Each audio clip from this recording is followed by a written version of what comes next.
Thank you, Rick, so much. Doesn't Elizabeth look great?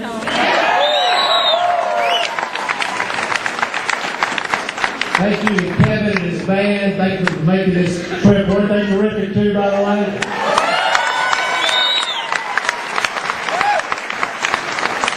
You know, there's so much at stake in this election. So much at stake in what you do here in Iowa in the caucuses. Because you're going to decide what kind of president of the United States we're going to have. That's you! Yes, that's correct. But really, there's such fundamental questions that are going to be resolved starting here in Iowa on January 3rd. What kind of man, what kind of woman, what kind of human being do you want as President of the United States? And I have a very clear view about what's at stake. I think we desperately need a president who's willing, who's tough, who has backbone, who's willing to fight, willing to stand up for you, willing to fight these entrenched interests, corporate power, the most moneyed interest in America, that stand between you and the America that you deserve. That stand between you and the promise that your children deserve. And I look at what's happening in the country today and what's possible. And you put the two side by side, and we're a long way from what's possible. You know, I think and dream about what's possible. An America where we have universal health care, where we have changed our addiction to oil, and then all of a sudden we're moving toward a green economy, where we have a trade policy that doesn't include NAFTA and CAFTA and costs America millions of dollars and doesn't rich people economy. Where we have a tax policy that doesn't just favor the richest Americans and big corporations, but instead helps working middle class Americans. Where we end this mess of a war in Iraq, and we stop George Bush and Dick Cheney on their march to the war in Iraq.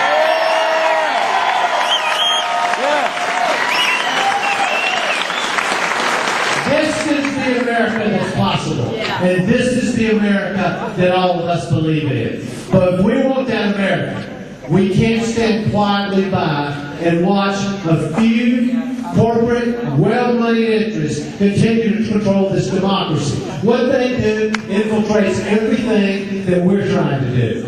Why don't we have universal health care? The answer is simple.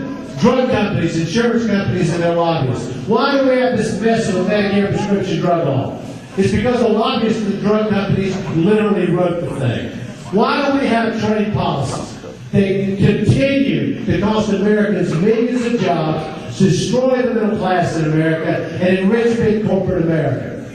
Why do we continue to have tax laws that actually give tax breaks to American companies that are sending jobs overseas? This is insanity. It makes absolutely no sense. Why do we have paid mercenaries roaming around in Iraq, working for Blackwater, making 10 times what our men and women in uniform are making? Why do we have Halliburton getting billions of dollars military contracts in Iraq? Why do we see the struggles on jobs for working middle class Americans at the same time that the wealthiest and the big multinational corporations are getting richer every single day? This is not what's possible in America. This is not who we are. We're not meeting our expectations. We're not meeting the American dream. You know, I take all this very personally. I grew up in a family which many of you have heard about, but I had an experience just a couple of weeks ago that stuck with me. And I bet many of you have been through exactly the same experience. I was with my parents. I went home, and I went to the house that my parents brought me home to when I was born. My father literally had to borrow $50 to get my mother and me out of the hospital. My mother was 19 years old. She still says the two of us grew up together. And there's some truth there. But we went to that house, two-room house in a mill village, brought back all these memories. My grandparents lived right up the street, about a block and a half away. And I still remember my grandmother helped take care of me when I was young, because my parents were working. I loved her dearly. And I still remember her cooking for me, leaving to go to the mill with her apron on. She'd walk over to the mill, work her shift, come back home, My grandfather, who was partially paralyzed, would make his way, sort of have to drag one of his legs, but he would make his way over to the mill. He'd work usually the third shift, and he'd come home in the morning, we'd have breakfast together. Now I watched my father for 36 years get up and go to work in the mills. He didn't have a college degree. He worked his way up, but I still remember him. He was worried about losing his job to a college boy, as he used to call it. He would sit at that kitchen table at 4 or 5 o'clock in the morning and take instructional courses on public television to try to educate himself to do better at work. Why did they do it? Why did my grandparents do it? Why did my parents do it? Why did your parents do it? Why did your grandparents do it? Why did they get up and go to work every day? Hard, tedious work on the farm, in the factories, wherever they worked. They did it because they wanted you to have a better life. That's why my parents did it. And they did it because they believed in the great moral responsibility of every generation in this country, which is to leave America better than we found it, and to make certain that our children have a better life than we have. That's what this is about. It's what it's about for every single one of us. And you look at what's happening today, and it's not that we can't do something about it. We can. We can. We don't want to live in America where a few people and a bunch of big corporations are getting wealthy and the rest of America is being fine. Do it as a struggle. Can't keep up. We have to stop this concentration of corporate power and corporate greed that's doing so much damage to the working middle class in this country.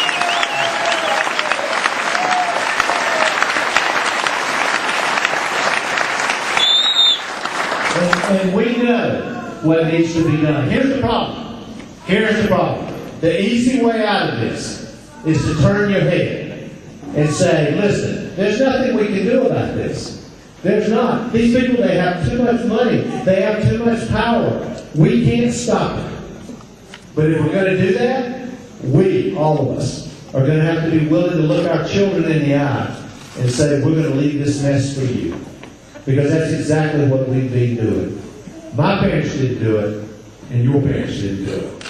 20 generations of Americans who came before us didn't do it.